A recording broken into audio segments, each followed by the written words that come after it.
part is used for where we are? Yeah, introduction, getting to know each other, because they're coming with their teachers, okay? And usually it's teacher says what to do, they have to do it. In here, the teachers don't have to say anything, okay?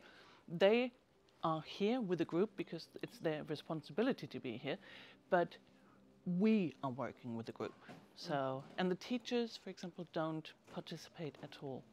So as I mentioned, we get to know each other. We need to understand their level of knowledge, we need to understand group dynamics, and, you know, really getting to know each other and making them trust us. That we, you know, we're not selling them anything. We are based in a bank, but we're not selling them anything. We are here to help them on their way to their adult lives, because they need to understand everything, you know, concerning money. Did try this on like Friday afternoons, but it didn't really work out, because you have a family of, you know, mother, father, or mother, mother, or whatever, and the children. And the dynamics there are very hard. Then you might have children of very different ages. And again, then whom to cater to. So we really, really focus on groups. It's not just schools. We have NGOs who are working with young people as well, who bring them here. You know, we have these apprenticeship system where you are employed at a company and you're learning on the job, and you also have the vocational school, and these vocational schools very often come here as well. So it makes a lot of sense to have a very similar degree of knowledge in the group, so we can really provide the content that is needed. So once we've established all the rule, the trust and everything, we then, in the rails over there, which we'll see in a second, there's a tablet for every visitor in the group. And they take those tablets, they register with their name, age and gender. That's just for us for statistical purposes. And then we ask them 5 questions. And that is 1 question for each topic area we're going to cover on the tour. So they answer them, they don't get a feedback, but at the end of the tour, we ask the exact same questions again. And so this, for us, it's a means of, you know, seeing direct learning impact. And for them, it's really more psychological, that they see, okay, right, I didn't know in the beginning, and now I know. So this really, again, it's a lot about empowerment as well. So that's what we're trying to achieve there. Yeah. Do you have any idea what this could be? Because this, which looks a bit more like a sculpture exhibition, modern art, this is your household budget. You were asking about the green fish. Fish, banana. Back here you have grapes. You have a can of soda. Or this is food. Food and hygiene. The blue group here, that is mobility. Because you need to get, you know, from home to school, from home to work, from school to your football club or whatever. So this is mobility. The red one over here is saving and investment. The gray group, that is a very important one, because that is living. That is your rent or maybe your mortgage. It is your household insurance. It's gas, water, electricity. So everything is in here. The pink one is media in the broadest sense. It is your telephone, but it's also the contract for your telephone. It is your gaming console. It is your streaming subscriptions. But even if you're still old-fashioned, it's the letter paper and the stamp, if you care to send a love letter maybe. I don't know.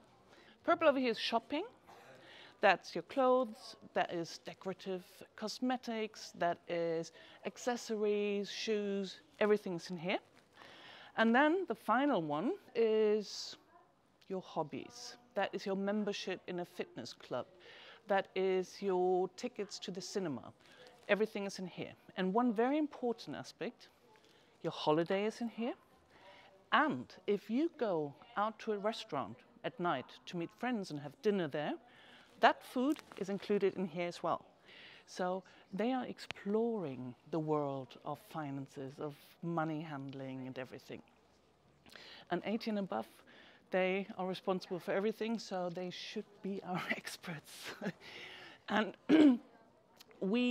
I would say, about 80% of our visitors fall into the middle group. So I'll mainly speak about the middle group now. Okay? And for this middle group, once we have determined what all these sculptures stand for, and I start the game, they all turn 19. And at 19, they have to assume one of 4 roles. They can either still go to school, they can do an apprenticeship, they can study at university, or already work full-time. And every role has a budget that comes with it. It's always the average budget for this, occupation in Austria. And you can't choose your role, the system allocates it. So, and now you have to go with your budget and prepare your budget. So what you do is you take your tablet, the camera comes on, and you scan the object. The system recognizes the object and gives you several possibilities of how to spend your money in this area. If you decide, well, I'm living in a city anyway, and I can reach everything with public transport, then you go for the public transport ticket. But if you say, well, I live in a small village outside any town, I will need at least a moped, or maybe even a car. Because you're 19, you might have your driver's license. So you always make the decision based on what you assume will be your life at 19. And once the whole group has finished with this, budgeting, we can then look at this screen. And on the screen, we would see how the group spend their money.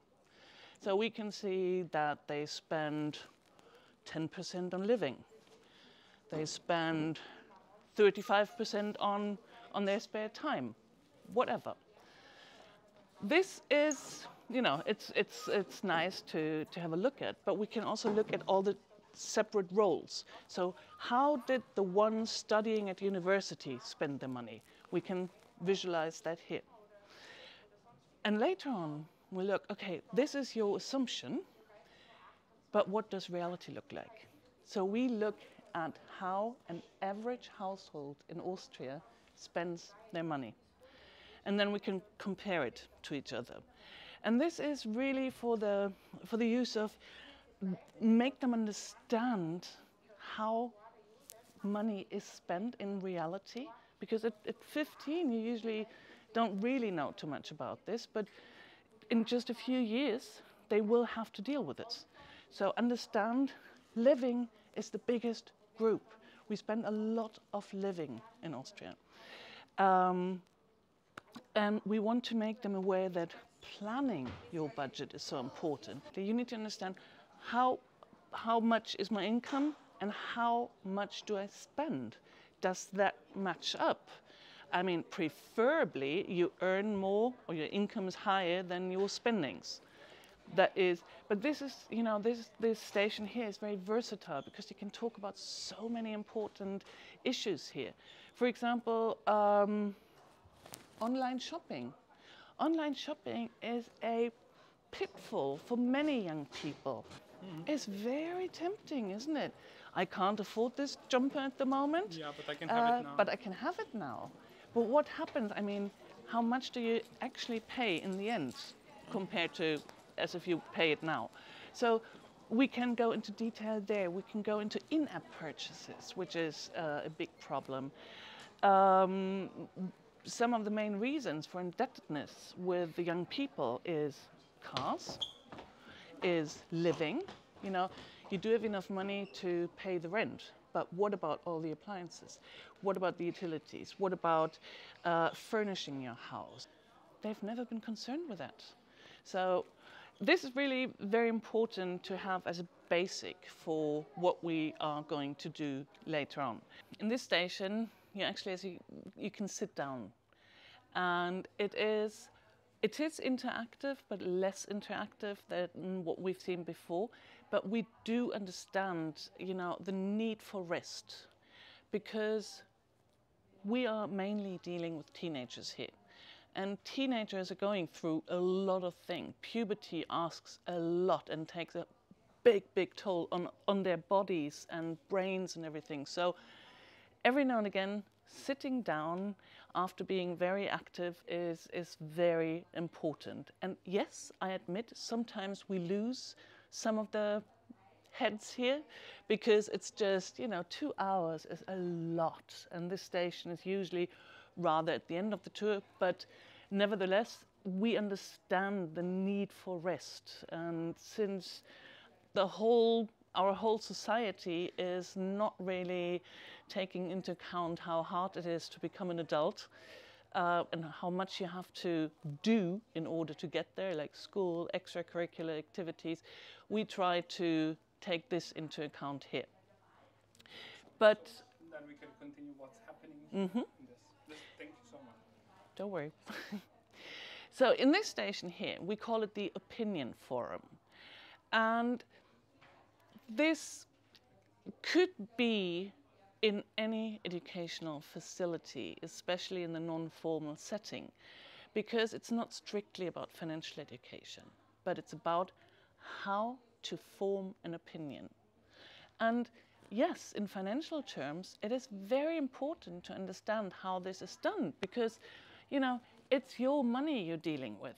So, for example, you're thinking of buying a flat. Would you just go and say to your house bank and say, hello, here I am, please give me a credit or loan for my apartment? No, you wouldn't.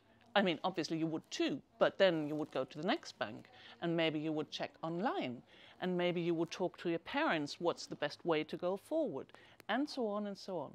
So, and this is what we want them to experience, really, because it is such a crucial skill to develop. And again, it's not just financial. Just think about elections, for example. Do you vote for the same party just because your parents and your friends vote for it? Or would it maybe be a good idea to look into the election programs of each party to see who is actually addressing the issues that are important to me? So this is really more about civic skills, but we focus on financial and economic topics. We always have a question we ask here. And you can always answer the question with yes and no. So, for example, should I be self-employed? Yes or no? Or should we live in a cashless society? Should there be a basic unconditional income? So all these, there are loads of topics. I think we have over 20 that we could address here. And I make the decision which one I want to play. And then on the tablets, the visitors have this question, and they just answer yes or no. And after that, we have asked people on the street what they think about the topic, and we can watch them on these two screens. We get a lot of statements, we get a lot of information. The problem is, we don't know these people. We don't know if they understand the question, what their normal mindset is.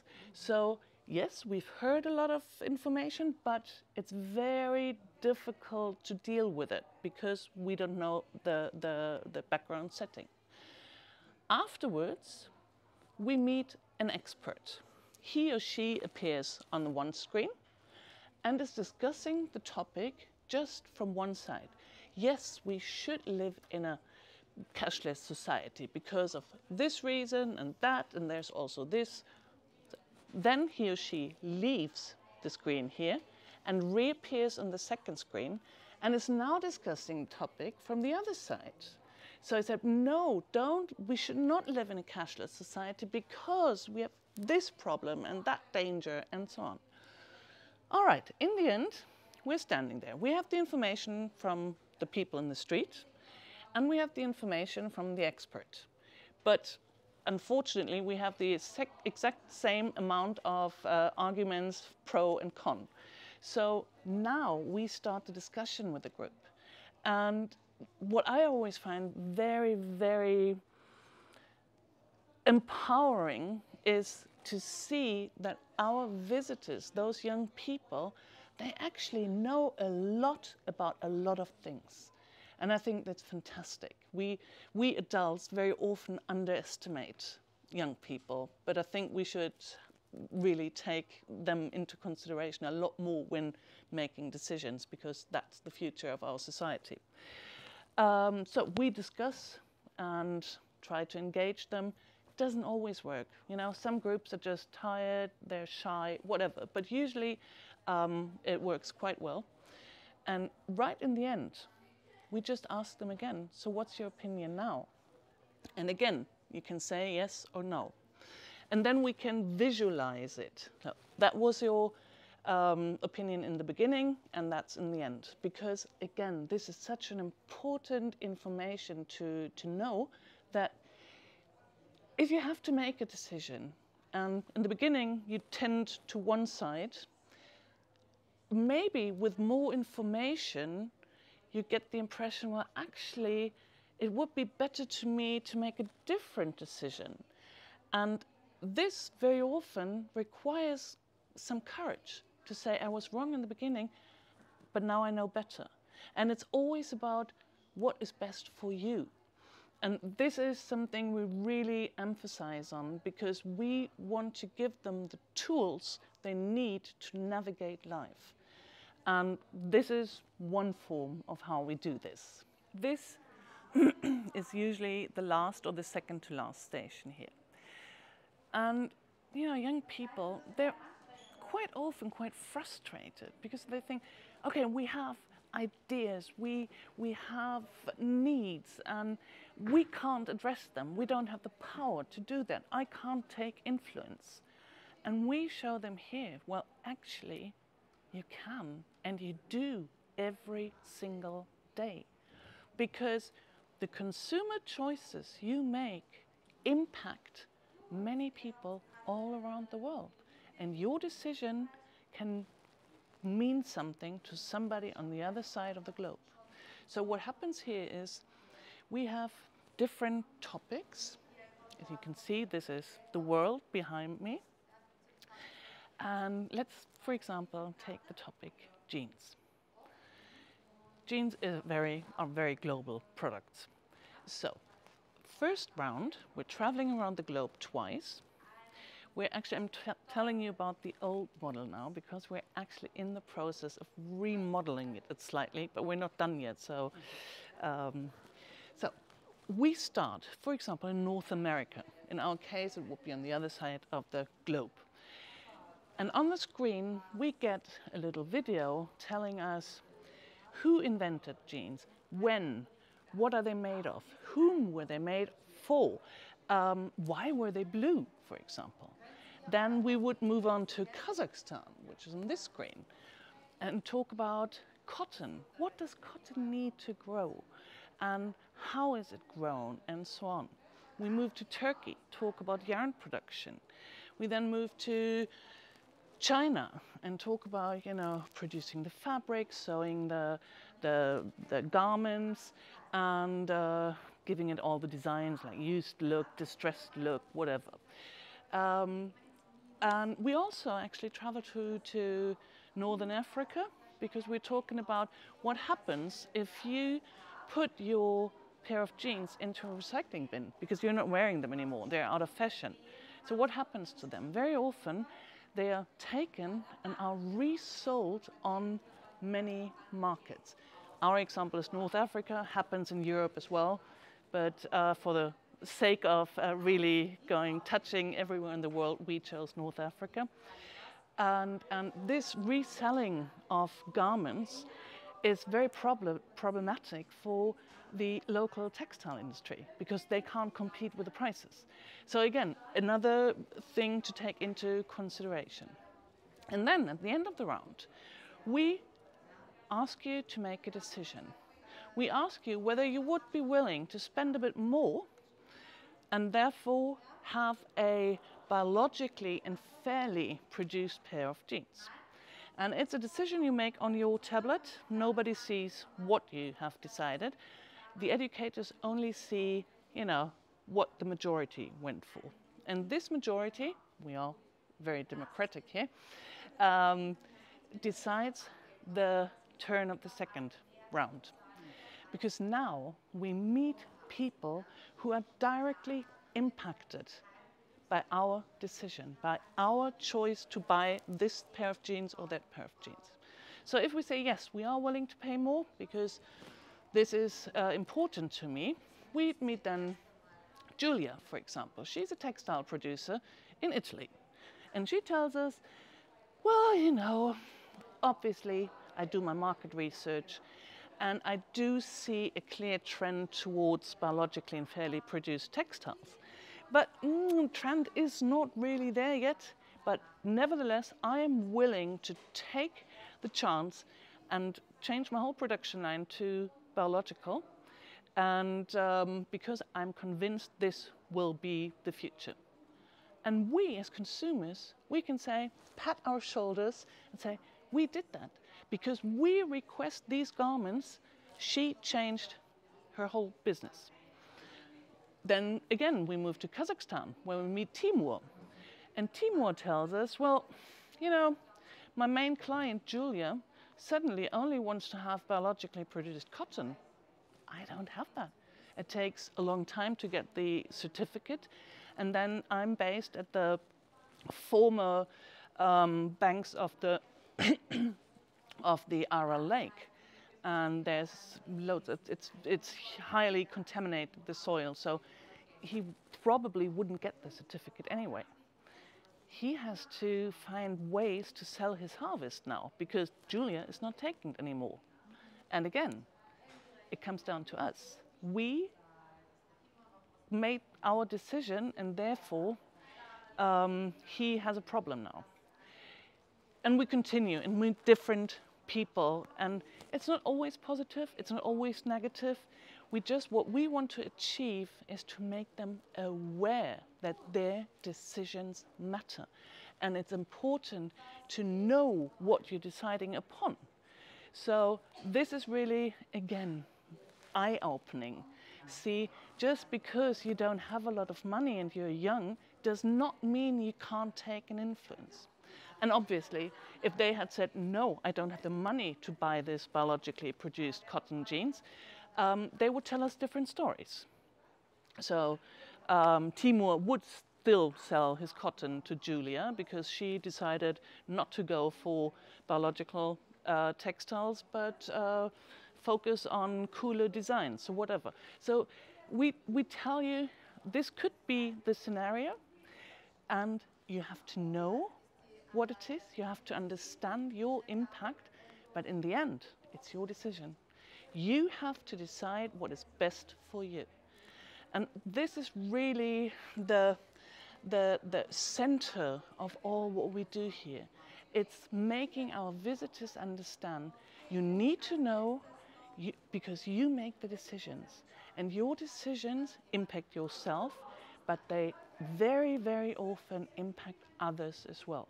So bear that in mind, consider these impacts, and therefore then, you can make decisions you can live with and that empower you. Wow. This is more like a bank. Well, it is. It's an original. We took it from a branch that closed down. So wow. If you have a look in here. I mean, we obviously altered it and took things out, but this is not the interesting part. The interesting part is coming. It's always interesting when you do something. When you open. So as you can clearly see, this is our vault. And the topic we're discussing in here is whether price and value are the same thing. Because very often you say, oh, it's not worth anything, it doesn't cost anything. Or it's worth so much because I paid X amount of euro for it. So very often, just by our language, like thematically, is implied that price and value are the same thing. But we are convinced that it's not, obviously. Very often it's similar, but it doesn't have to be the same because they're different values. It's not just the material value you should be considering. So obviously, if I want this special phone, I have to pay the asked price. Maybe I can find the same model on refurb for a bit cheaper, but in the end, you have to pay the asking price if you want the object. But could there be different values? What about how dear something is to you?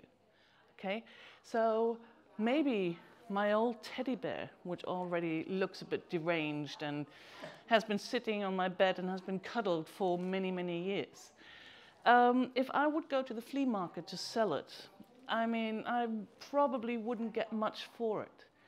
But maybe it was a present from my grandmother for my first birthday. And maybe my grandmother has already passed away, so it's actually one of the very, very dear memories I hold of her. And suddenly you realize, okay, it has a value that cannot be measured in money. And then, if you come to think of it, this is true for every single object you can think of. There's always a hidden or situational value. Like, for example, take a bottle of water you buy in the supermarket. It really doesn't cost much, usually. This is just my assumption, but I guess in most cases, the emotional value of a bottle of water is not that high. I mean, it's my assumption. For some, it might be, but generally speaking, I think this should be true. But if you get lost in the desert, if your house is flooded, for example, yeah, in a big flood, and you're sitting on the roof for ages waiting for somebody to rescue you, I mean, you're surrounded by water, but you can't drink it. But we need to drink. We need water for our bodies to survive. So if you have this bottle of water with you, suddenly the value increases because it could save your life. And this is true for almost every object. If you think about it, I mean, it requires some thinking, but in the end, you will always come up with a certain situation where this special object becomes very, very valuable. And we're trying to, make them understand this. It's not just price equals value, but they're different values. And we're playing a game of cards here on the tablets, where we put them into small teams of like 2-3 people, and you get 5 object cards on your tablet. This could range from a bottle of water, for example. It could be cash, could be diamonds, could be a university diploma, could be a ticket for the public transport, could be a diary, whatever. So we've got 40 different objects. And every object card comes with these 3 values. And your task now is to spread 5 points on each card. And you have to agree in your team how to spread these 5 points on the 3 values. And suddenly you realize that I think the chocolate bar, I mean, it doesn't cost much. We probably can agree. But then you say, well, hold on. There's this Dubai chocolate trend, and those chocolates cost a lot of money. So we wouldn't agree there. Maybe you would say, well, the emotional value is... And I say, no, for me, chocolate, because in my childhood, I've always been deprived of chocolate. So for me, every bite of chocolate is very important. And even, situational. We say, oh, well, chocolate situational, I don't know. But yeah, I mean, just you're in a school exchange and you're very homesick. Chocolate always helps. So, it's the discussion in the group that we want to encourage, to make them understand there is no national valuation agency that puts a value on everything, but It is your very personal decision. And sometimes you don't even have to argue it. It can be a gut decision. And this actually is the learning we want to achieve here. But thing is, if you have cards, you want to play, right? So you have to play against another team. You have valued your cards. You play against another team, and now both teams get the same situation card. And the situation cards are pre-valued by us. So for example, I don't know, birthday party is the situation. And we say the most important value here is the emotional value, and it's positive. So your task now is to find your card that you have valued very high on emotional value. Very often there are different ideas, but as we never say this is wrong and this is right, we just provide content and context, this doesn't really matter. It's actually good for the tour, for the dynamics of the tour, because this leads to discussion, and discussion is always good. I think it is very important that we focus on schools, because we can always get a whole group of children together, and that is how our concept works.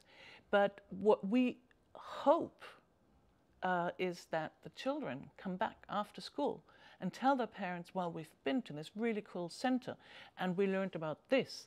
And this again triggers a discussion within the family, because I know that very often parents don't consider it important enough to tell their children about money. You know, why shouldn't a child know that we have to pay to live in this flat, and it takes a big chunk of our budget?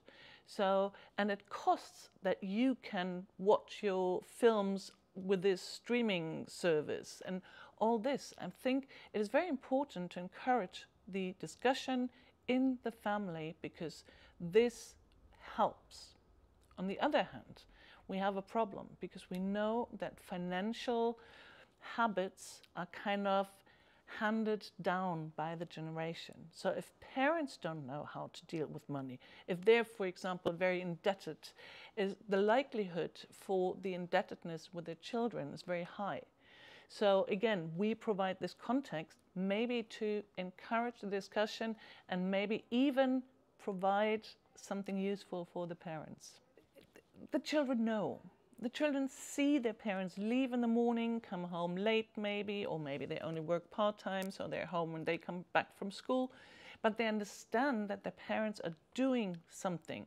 And obviously they're talking about their job, they're talking about their colleagues. So it's actually very easy to start this conversation saying, well, today I had to focus so much and my colleagues kept interrupting me, for example, but I need to finish this project because that's where the money comes from. So there's always, they always find bridges that lead into this topic. And you mentioned giving them more money in order to get their approval. I think that is very much up for discussion, because I don't think you should buy your children's approval. Money is an important factor in all our lives, but maybe you should know about it, but it shouldn't be at the heart of everything. On the other hand, a very, very important subject, and I think a very good touch point for discussion, is pocket money. It is quite common in Austria. I know, for example, in Italy, it's not very common to do this, but I think this is actually the best tool to learn how to handle money. You get, I always consider the pocket money for my daughter as her salary for the really hard and difficult job of growing up. And she used to get that once a week in cash while she was small, and I would not interfere with it. She could do with the money whatever she wanted. And it took some time, you know, we were shopping, you know, at the supermarket, and she wants this one thing, absolutely. And I had to say, you have your pocket money, buy it. Yeah, I don't have it on me. I said, well, this is bad luck, really. And sometimes she would negotiate, which is fantastic. Negotiation skills are very important. And she would say, well, yeah, you buy it now and I give you the money back home. And we came back home and she had forgotten, obviously. And probably the object she had bought was already broken or eaten or whatever. And I had to remind her. And she was like, her eyes were like, I didn't think this was real. And I said, no, it's money, it is real. And I don't have an endless amount. So if we agreed on this, that's it. Now, she's older, she's 15 now, she gets an agreed on amount per month into her account. And this is it. She actually came to negotiate to get some more, and she argued that she needed it because she needed this and she had to do this. This is all good, but it's this amount and not a penny more. I know it sounds very harsh, but it is so important. Let them make their mistakes. If she spends her money all at the beginning of the month, well, that's it. She can't go for a coffee with her friends because she doesn't have the money anymore. And this leads to an understanding of, okay, I have to keep the overview over my pocket money, especially now that it's in the account. How do I do it? I check my balance. So they're all little steps. And although I don't interfere in how she spends her money, we discuss about it. And obviously, because she's not grown up yet, I still have the overview over her account. So I can have a look and see, okay, it's time for a discussion again. But it involves the parents, and the parents have to know what to talk about. And that's why, for example, we provide a pocket money guide as well, which is downloadable from our website and is aimed at the parents to give them suggestions of how you could start discussions, how you can talk with your child about the pocket money. I think it really very much depends on the age of the child, of the development of the child, of the knowledge of the parents. It's very, very individual. But I would say starting with pocket money makes sense at the same time that the children start school, because then, you know, they might have seen coins before, but very often, have you ever seen children play in their little toy supermarkets?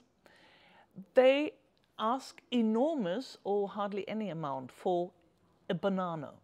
So they don't understand the value of money. But at the point when they start school, they will get an inkling of this. And so it's time to start it slowly there.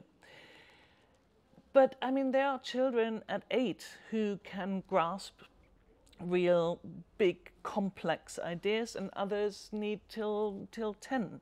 So it is very individual, but I think parents have to keep the conversation alive, and that is essential.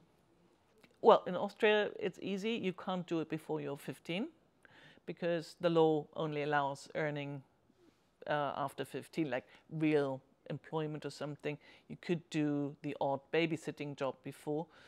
In my case, I have to tell you, I'm not pushing. It's my daughter who wants to do it because she knows the pocket money, that's fixed. I mean, we can discuss every now and again about raising it, but in the end, that's it. And if she wants more, she has to earn it. And that's what she's doing. Obviously, everything on our website is downloadable. So, and we don't provide everything in English yet, but a lot of stuff, which you can download and use. This is free for everybody.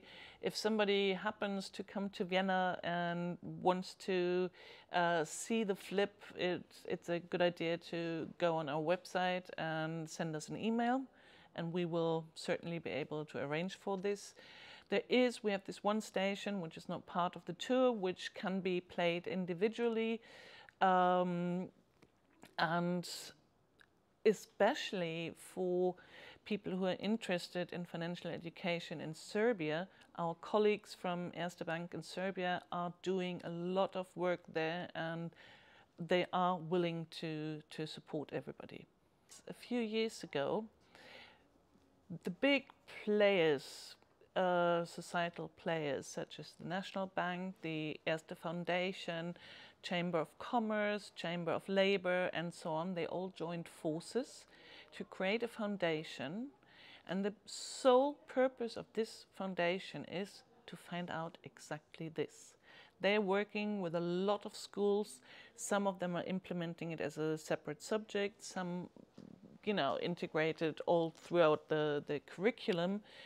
And we are now at a stage that we will get the first evaluation results, but we don't have them yet.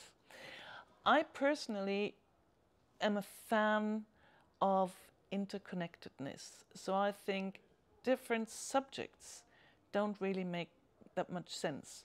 You know, you learn how to calculate percentages, i.e. interest rates, for example, in your math class, but you don't get the context. Why not provide the context with it? And again, I mean, you can combine so many subjects. I think it's down to opening up the school system and thinking in a more modern way. But that would involve a lot more players. But nevertheless, I find it very, very important to have this knowledge in school, because in school you reach everybody. In non-formal education, you can't guarantee to reach everybody, while if you implement it in schools, everybody has to go to school.